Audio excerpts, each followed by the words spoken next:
John, thank you so much for sticking around for my Patreons.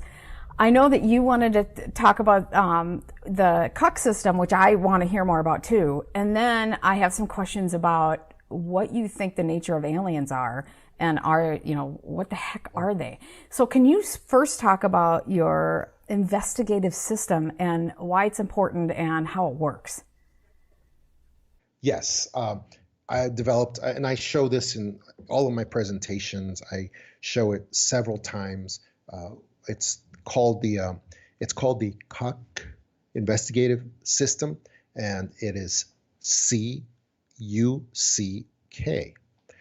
and that is an acronym. It's an acronym that stands for cover story identified, usual suspects actions, collect, C for collect and connect all clues that are dispositive, and final K, knowledge from investigative conclusion.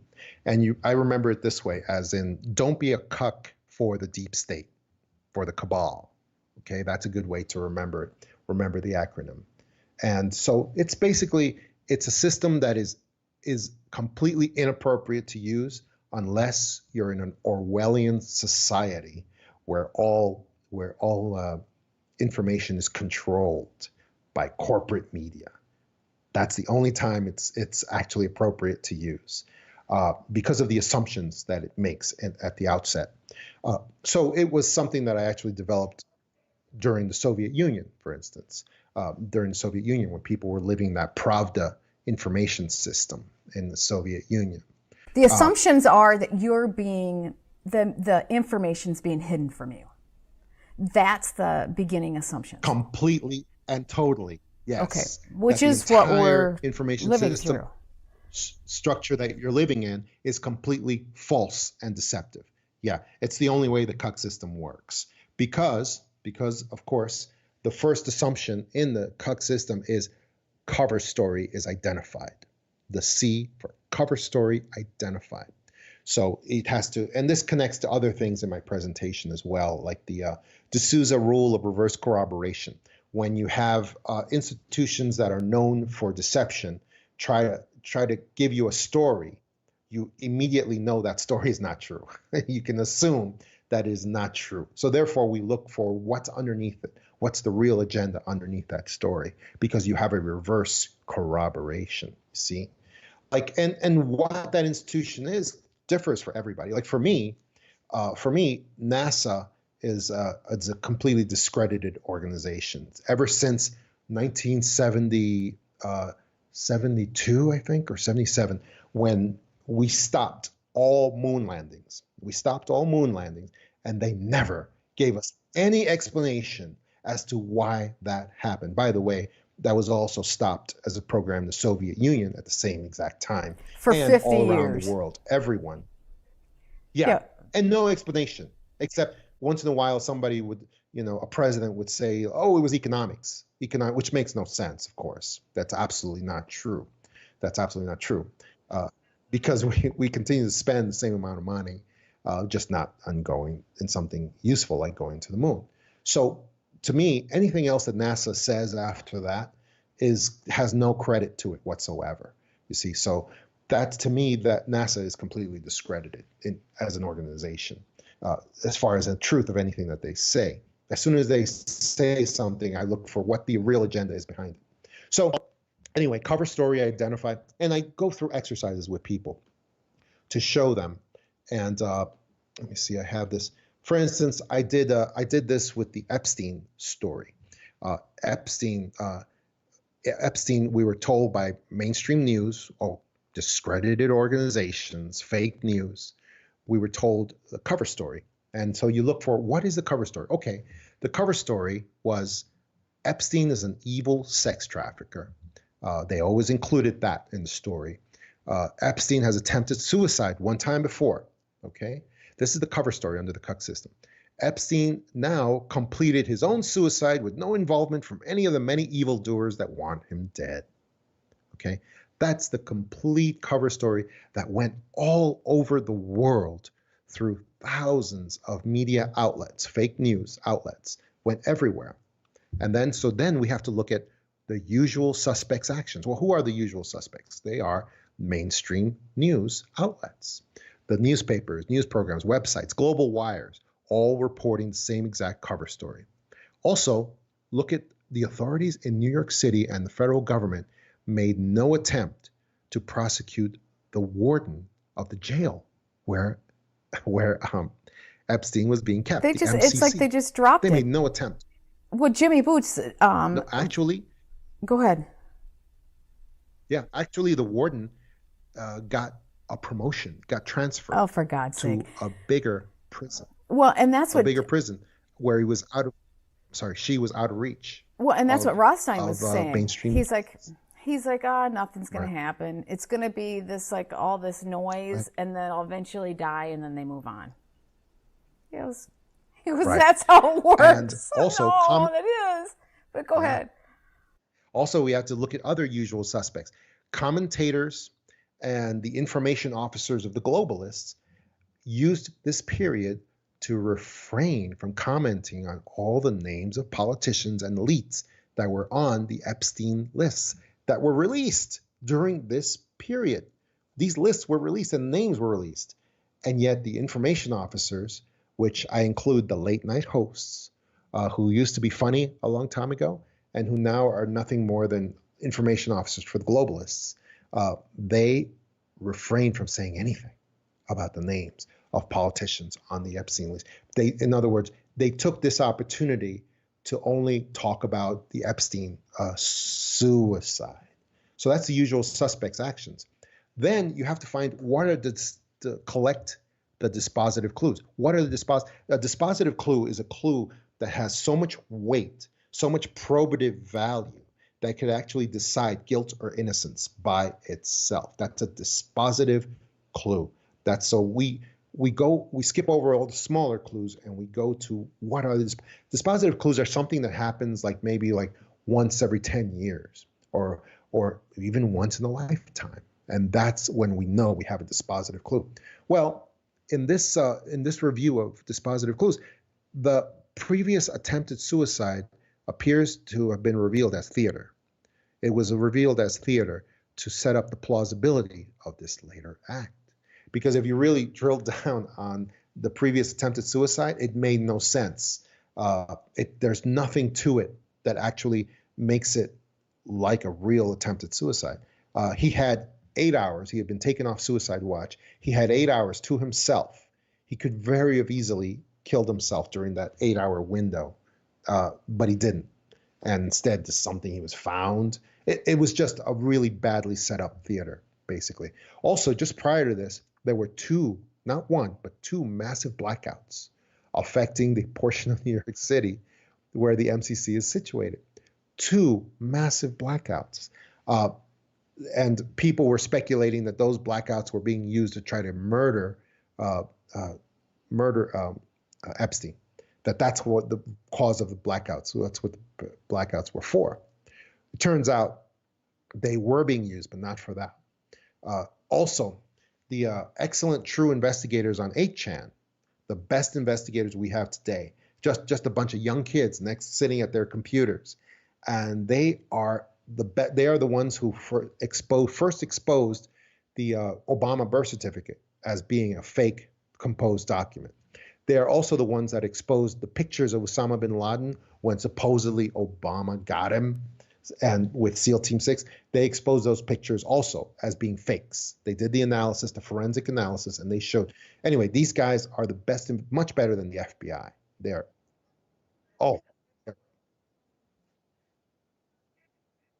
exactly. They are amazing, and they're so good. They are so good at what they do. And they actually did an analysis of this photo that was released representing Epstein's body. And by comparative analysis, they proved that it was not Epstein at all. It actually had a greater similarity to the body of Hillary Clinton's brother, who died a couple of months ago, supposedly. And they actually did a great. Anyway, so those are the dispositive clues that are involved here. And they lead to the final K in cuck, knowledge from investigative conclusion. And the final conclusion that I get from those dispositive clues that I drill down and I distill them, I get, and this is shocking stuff, Epstein is alive and well. He was smuggled out of the MCC by the White Hats, Allied forces, during these blackouts, and he was switched. Something else was switched into the prison to appear to be him. And he is currently cooperating with authorities towards prosecution of all of his former associates, who are now breathing easy, believing he is dead. Again, and I hope you're right, because that would be amazing. I know that I am. Now, the thing with these cuck investigations is that I know that their conclusions are correct. Now, here's the thing and it's with all of these cuck investigations, that doesn't mean that Epstein, he could very well be killed at a later time with impunity. You know what I mean? This doesn't, just because the cuck investigation is correct and the conclusion is correct, it doesn't mean he's still going to turn up alive somewhere later on. He could still, because once somebody's categorized as dead, it's basically you've got free reign to do whatever you want to them later. That's just the way it is, because he's already dead. Yeah, they might want to protect the story, the whole national security BS. Or do you think that they could just create a fake, he goes somewhere else as somebody else into another country? I mean, he just essentially disappears. It could. Yeah. It could. Exactly. That's because you're dealing with extreme circumstances here. So there's no way to control what happens. Yeah. Okay, well, let's get into this fascinating topic, because I know you've thought about this a lot and you've come to your own conclusions. Are there aliens, and I know what we both think, but are they from outer space? Are they from other dimensions? Are they from an outer space and another dimension and other outer space from other dimensions? Yes. I wrote a book called The Extra Dimensionals that is all about this topic, in which I prove that alien visitors are real. They are real. They are coming from somewhere, but they are not physical. And I actually show this from FBI, believe it or not, FBI documents that I actually include and I show people. FBI documents by an FBI agent who had an informant who he termed that the informant, he implied that the informant was an alien visitor and gave him all kinds of information about alien visitors, who they are and what they're doing. And apparently they are coming from other levels of reality. They are not coming from outer space. They are not sailing from solar system to solar system like we would, because they are not like us. They are not physical. They don't lock themselves into tin cans and sail around the universe. What they are doing is they are coming to our Earth from other levels of reality, from other dimensions. That's why the title is Extra Dimensionals. They are extra dimensional. They are from outside our dimension, outside our time and space. They change their vibration to match ours, and then they are able to be here temporarily, very temporarily. The same thing for UFOs. UFOs appear to be empty. There's no the genuine UFOs. There's no one inside of them. They are empty, and they accompany alien visitors like familiars and carry out small tasks for them. That's how they function. That's how they work. And I invite people to, you can actually go on Amazon and you can actually read all of this in my book, The Extra Dimensionals, for free. The first 50 pages on Amazon, you can read The Extra Dimensionals, and you can just read the first 50 pages and you'll get all of this. And I believe you'll even see the document, the FBI document that I talk about and that I show. In order to show people what it is, what I base myself on as far as that goes. Well, I have two questions. The Greys, are they androids for them? I believe they are some sort of biomaterial that is it's like the worker bee of the alien visitors. However, everything that we think we know is not correct about alien visitors. So that the grays are very possibly just a costume, just a costume that is worn by alien visitors, and they can just as quickly switch out of that costume into the guise of a Nordic being, or one of those very handsome sort of Nordic creatures that are very tall and very good looking and are much more appealing to human beings. Or they can change it to the guise of a reptilian, because again, I don't believe that they're physical in the sense that we are, and they are actually able to switch their appearance, their species, from one moment to the next very easily. And I show that in my book, The Extra Dimensionals, as well. God, this is so interesting. And do they, are they the bloodline of the families, the 13 families? They have some kind of seed with them?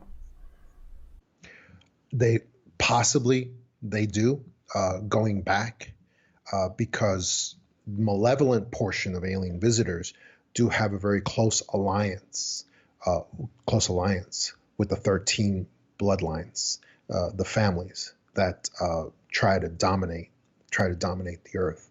And so that's what we're talking about, that reptilian connection that the 13 bloodlines have at the very top. They have that connection to some sort of reptilian reality, and that is also malevolent alien visitors in action as well. So do they have an open communication channel across frequencies so they can at least talk? Because if they can't be there physically for very long, I don't know why, maybe you can explain that a little bit, but do they have an open communication channel to be able to speak and communicate through frequency levels? I believe they do, yeah. They do, and they are in constant communication at all times. But the same is true for the benevolent alien. There's visitors, good ones. The ones that are, yes, exactly. The ones that are trying to help us, that see us as brothers, that see us as people that they want to help and uplift and protect. And they are the ones where we see the cases of people being healed of diseases, of people being helped in many different ways.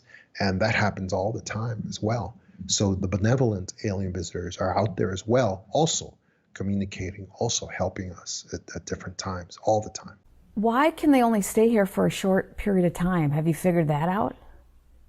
Because something was changed in our universe. Something was created so that it's difficult for them to maintain a physicality for long periods of time. And that's something that was changed back in the time of the Anunnaki, because we see the ruins of alien civilizations in other worlds. It's available for people who don't just go by the NASA pictures of stuff. People who actually review this stuff for themselves, and so we see that there was in the past, in the ancient past, there was alien presence out there, but something changed, and I don't know what it was. Maybe it was just the imposition of time and space, which is maybe that's acidic to them, possibly. I don't know, but whatever it was, it made sure that they could not just be here all the time. Because if they could, they would be here. Yeah, because our vibration might not. We might be messing that up, or we're in a certain part of the universe that is very interesting. Man, this is really interesting. You need to come back again, and we could do a show just on this. Yeah, this is so fascinating. And again, tell everybody where you're going to be next week at your October conference, in case they see this and want to go and they're in the area, or they could fly out there. I'll be in Irvine, California, October 4th to the 6th, Atrium Hotel in Irvine, California. It's going to be a Portal to Ascension event. It's going to be a great conference. We'll have Billy Carson, Whitley Strieber, Jason Quitt. Oh, we'll have Travis Walton. Travis Walton will be there as well, and he'll be talking about his experiences And it's going to be a tremendous event. We're really looking forward. It's titled ETs, UFOs, Ancient History, and Consciousness. Portal to Ascension. It'll be a great event. I hope to see you guys there. It'll be really good stuff, Sarah. And I think your audience in particular will be very savvy to a lot of the topics that we'll be discussing at that conference. Oh, this is so fascinating. And they can get a signed copy from you there. Otherwise, they can get it on your website. And your website is? Yes. My website is johntamabooks.com. johntamabooks.com. And it's my books are all available on there, as well as the information of my events and all the places I'll be talking in the very near future. Oh, thank you so much for having this conversation with me. This has been really fun. Oh, it's been great, Sarah. I really appreciate it. And you're a great interviewer. It's wonderful to be here with you. And I look forward to being with you again, hopefully soon. Absolutely.